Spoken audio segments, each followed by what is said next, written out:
All right, guys, hello and welcome to this webinar, how to minimize your risk of skin cancer this summer. Now, I just want to give it a couple more minutes for everyone to join us today. And in the meantime, if you guys can just tell us if you can see us and you can hear us well, just to make sure that everything is set up properly. Okay, there's a chat box there, so you can just type in your name. You can say hello. We'll give it a minute.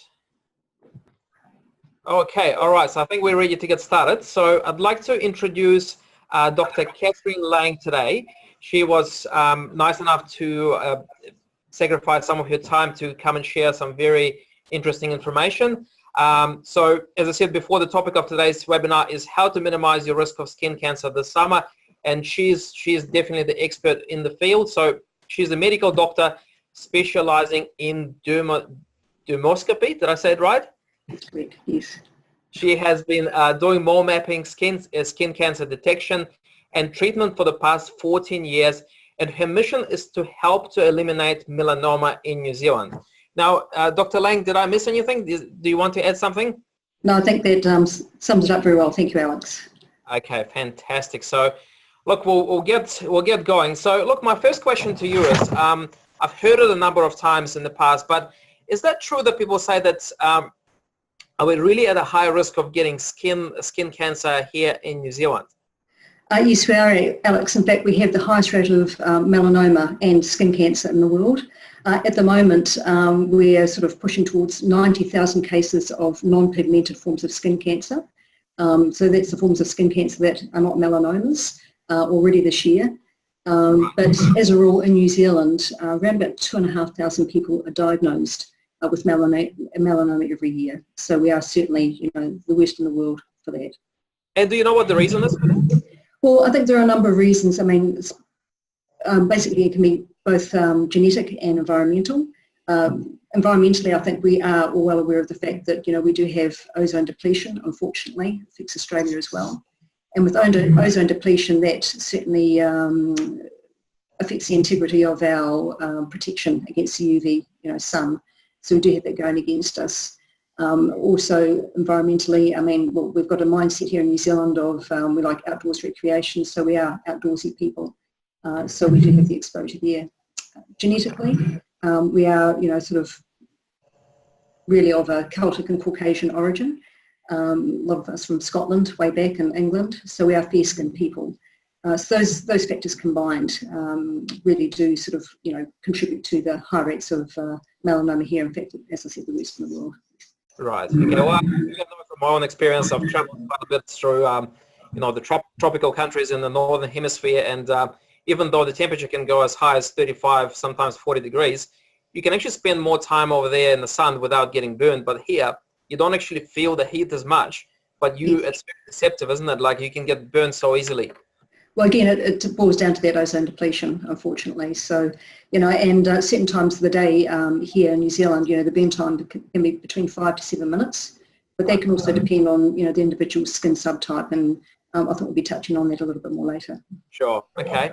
And this next question might seem obvious to some, but I know that's something that I'm being asked quite a lot in my clinic, even though I'm not an expert, is can skin cancer lead to death? Yeah, absolutely it can. I mentioned before that, 2,500 people, here in New Zealand are diagnosed with melanoma every year. And sadly, 200 to 300 people will die from it every year in New Zealand. So it's certainly something that needs to be respected.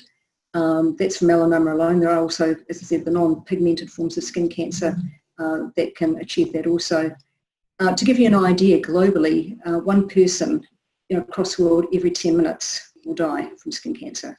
So it's certainly something that needs to be respected and a form of cancer that people do need to pay attention to and get checked.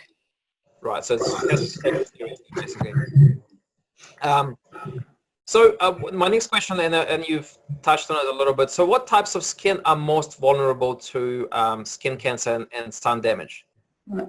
Well, generally speaking, the fair-skinned people with perhaps red hair, blue eyes, pale blue eyes. And again, we've got what we call a Fitzpatrick classification. And this is a grade from grade 1 to grade 6. Now, grade 1, person who falls under that category would be a person who's got fair skin and red hair. And then the other end of the scale, you've got the person who's grade 6, who'd be like, say, a dark-skinned Kenyan person, for example. Now, what actually contributes to this, makes the difference here, is that the person who is a grade 1, i.e. the very fair-skinned person, they don't have a lot of melanin in their skin. Now, melanin is the pigment that is basically the suntan. So melanin is produced. We go into the sun, we have UV exposure. There's a certain amount of skin damage that culminates from that. Melanin is produced, and that's to protect the skin from the skin damage from the sun. The people grade 1 don't have much of that, so they don't tan, they burn very easily. Conversely, the Kenyan, they have a lot of it, which is why they're very, very dark-skinned, and they have more of a protection of it. So certainly the fair-skinned people are at more risk of developing a form of skin cancer. At the same time, we've all got skin, and nobody is really 100% guaranteed immune from it. If you've got skin, you can develop skin cancer. Sure. So something just to be aware of, yes. So no one is bulletproof. Fair skin, you still lose. No. Yeah, more risk for fair skin, but none of us are bulletproof. That's right, irrespective of the skin colour. Okay. And so I certainly see and hear a lot, about skin cancer cases with the elderly. But can young people get skin cancer as well? Like, teenagers, children, is that a common thing to happen? It's not common. It is, thankfully, it's very rare. There was a case of an 8-year-old in New Zealand that developed melanoma a few years ago. But as I said, it's very, very rare, and also a 15-year-old. So it can happen. Again, as I said, it's very rare. Personally, I've had a couple of patients at age 21, both had very dangerous melanomas. So certainly it can affect the younger age group. Right. And my next question is, so what are the different types of cancer? You mentioned about melanoma and non-pigmented types of cancer. So what's the difference, and which one is the most dangerous? Which one is the one that we should really be the most concerned about? Okay, I'm going to bring some pictures up here, Alex. So just to show. Okay, so we go to here. Right, we can see that there. Okay. Right. Okay. This. Okay, so back. So that's not actually working. I'll try again. Okay. So there's a few technical issues here. But look, I'll just make a start. Basically, there's three main types of skin cancer. To start with is the basal cell carcinoma. Now, basal cell carcinoma is the mildest form and thankfully the most common form. Basal cell carcinoma occurs mainly in people over the age of 40 in sun-exposed areas like the face, the neck, the chest, the back area, and it's slow-growing. The other thing about basal cell carcinoma is it very rarely spreads to other organs. So if you're going to get something nasty, that's probably the better type to have. And I'll pick up on a lot of these in the clinic. The next type is what we call squamous cell carcinoma. Now, squamous cell carcinoma is not as dangerous as melanoma, but it can be very lethal if it's not treated. And again, that occurs in sun-exposed areas, generally speaking, people over the age of 40. Also, people who've had a lot of sunbed exposure as well, and that's another factor. Sunbedding can also, it's now known to be able to call a known carcinogen or cancer-causing mechanism with the New Zealand Cancer Society. And I've seen people, younger people in their 30s with squamous cell carcinoma. Of course, the most dangerous form is melanoma, and it's because it's very, very aggressive. Now, melanoma is cancer of the melanocytes, hence the term melanoma. Melanocytes produce that melanin, which is that pigmentation that I was talking about a wee while ago. The pigment that is produced, ironically, to protect our skin, to protect us from the sun damage. Melanoma is cancer of that cell, melanocytes, and it can be very, very aggressive, which is why it's the most dangerous form of skin cancer. So with melanoma being so aggressive, how long does it take, say, on average for, from the time when it starts to the time when it's too late to do something about it? Yeah. That's very, very difficult for me to say because, you know, I might get somebody who presents to me and they'll have a spot there that maybe they know about or they don't. You know, we might find it incidentally, you know, during our mole mapping. Right. And, you know, we remove it, you know, I see it, suspect it to be a melanoma, and then, you know, I'll remove it, send it off to the lab to get checked. And it comes back, you know, with what we call histologically confirmed or proven to be a melanoma. I mean, we can't say how long it's been there for, especially if it's on the back. The patient may not even be aware of the fact that they've got it. But I can tell you that the majority of melanomas, they present as in situ, and those melanomas that haven't spread, and they're on the skin for a period of time, and they do have a bit of a grace period, and then eventually, however, you know, biological switch is tripped, and then they start invading the skin. So there's that. So they're sort of a slow growing, if you like, melanoma, but at the same time, you know, they need to be removed. A very dangerous form of melanoma is a nodular melanoma, and I've seen 2 of these in my professional lifetime, and they can develop between weeks and months. Right. Okay. So I guess it just highlights really the importance of having your skin checked and just being aware also of your own skin as well. Right.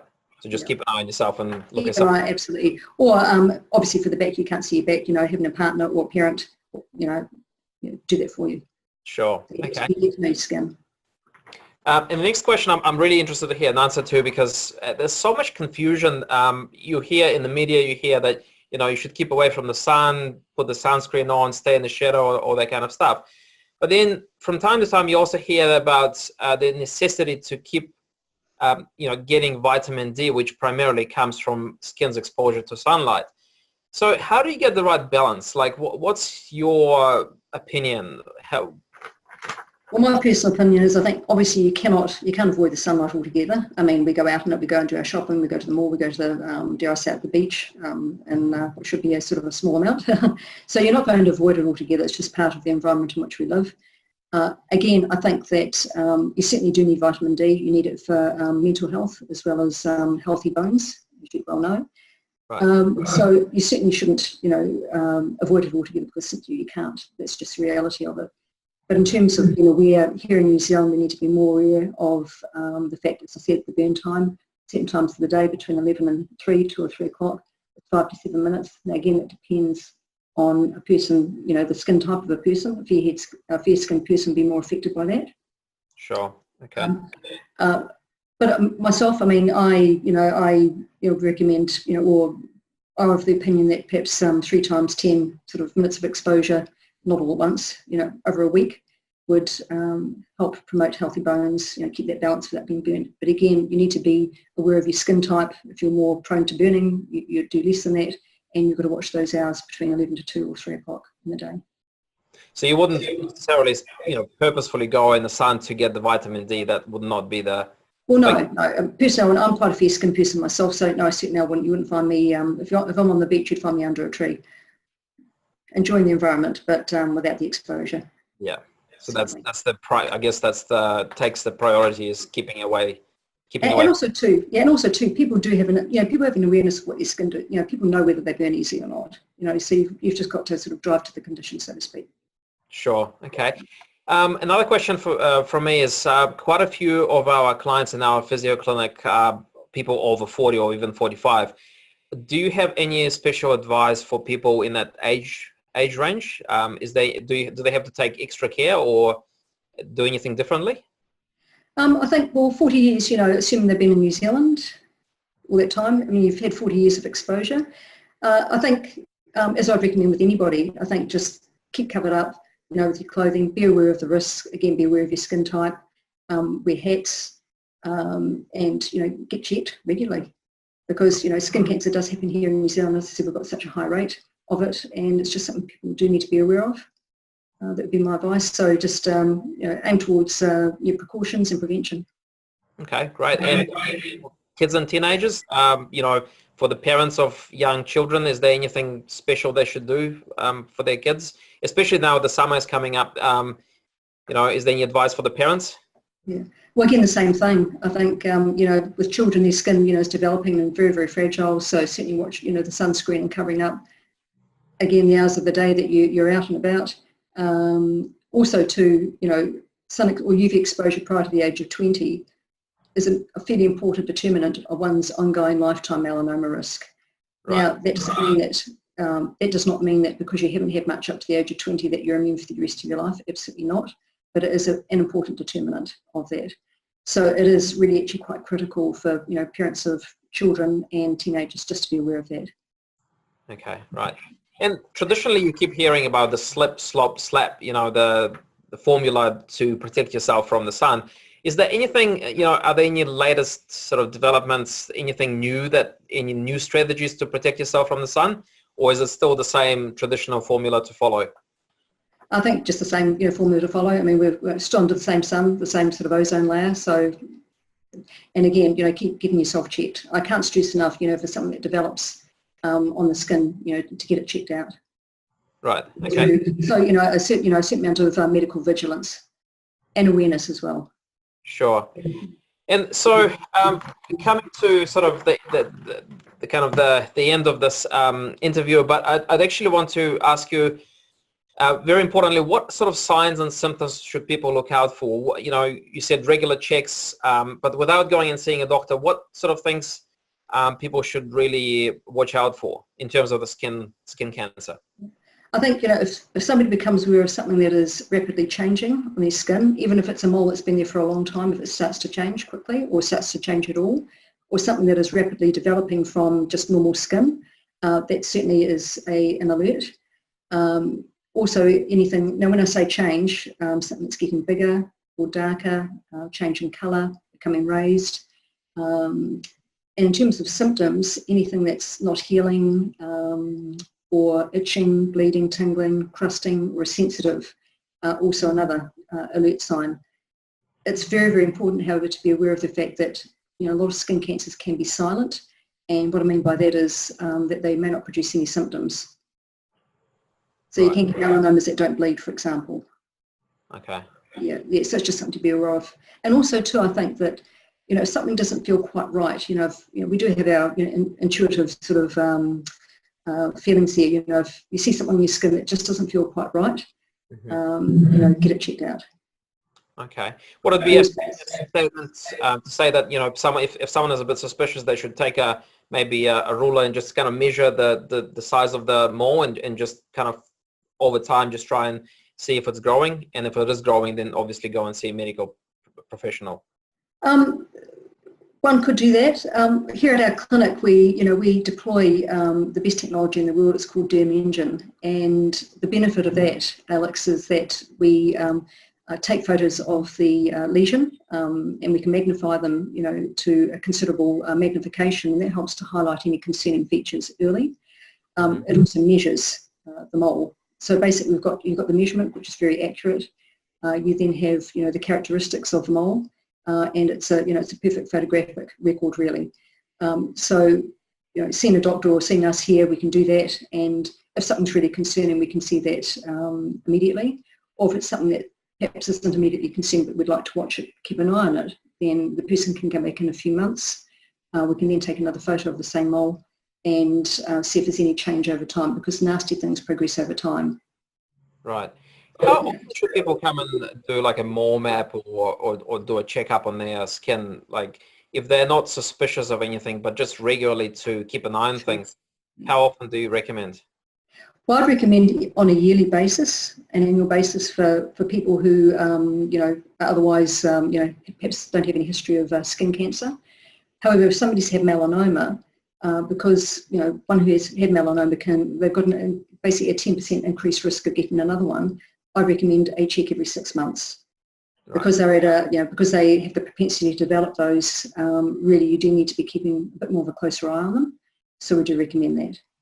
Okay. But a yearly check, it's again we've detected and saved so many lives here at the clinic.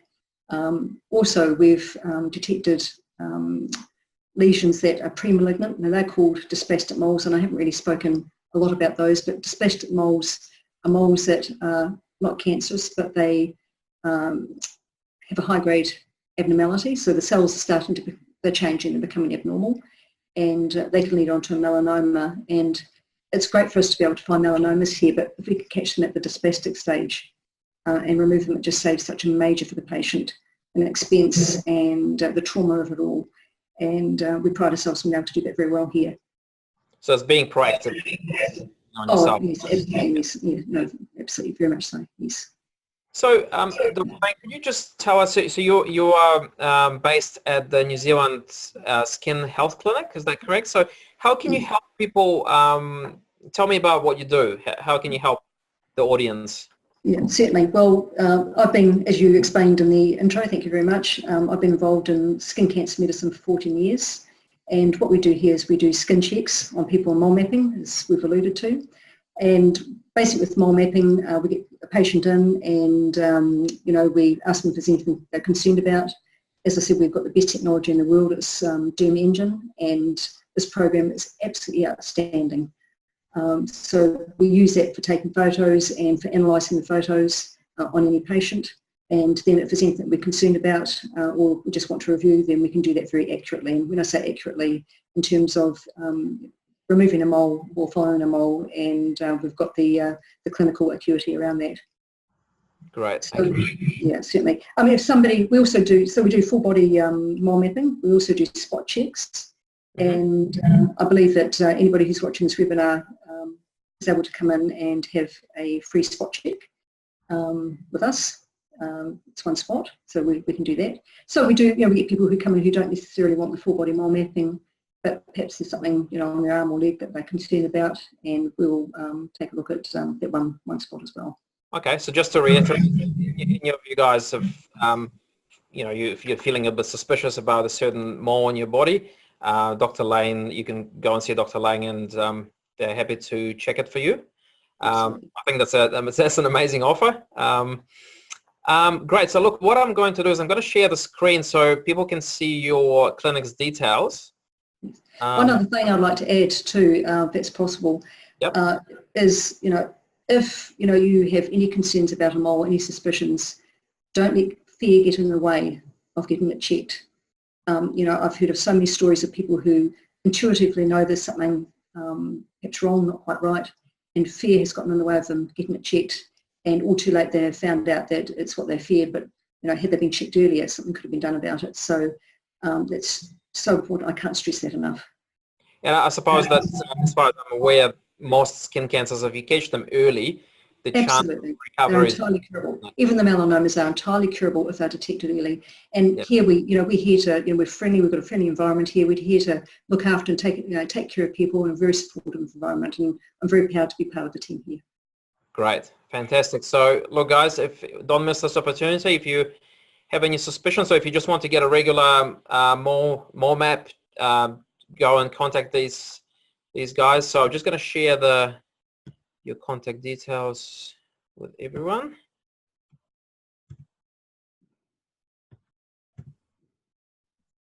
All right. So it's in Howick. Phone number is 095334141.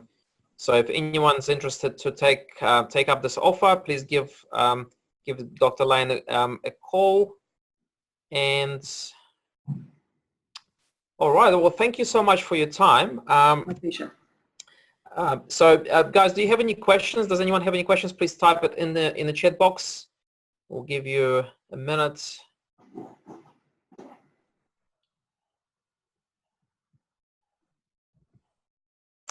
No, I don't think there is. So that's fine. So yeah, look, thank you. I've actually learned quite a bit as well. So hopefully everyone on the call is going to be implementing some of the stuff you shared with us. And especially with the summer coming up, I think it's a very good, this webinar is well timed. So hopefully it will save someone, you know, possibly save someone's life. So great. Okay, well, thank you again. And we'll see you later. Okay. Most welcome. Thank you. Thank you, Alex. Good night. Good night.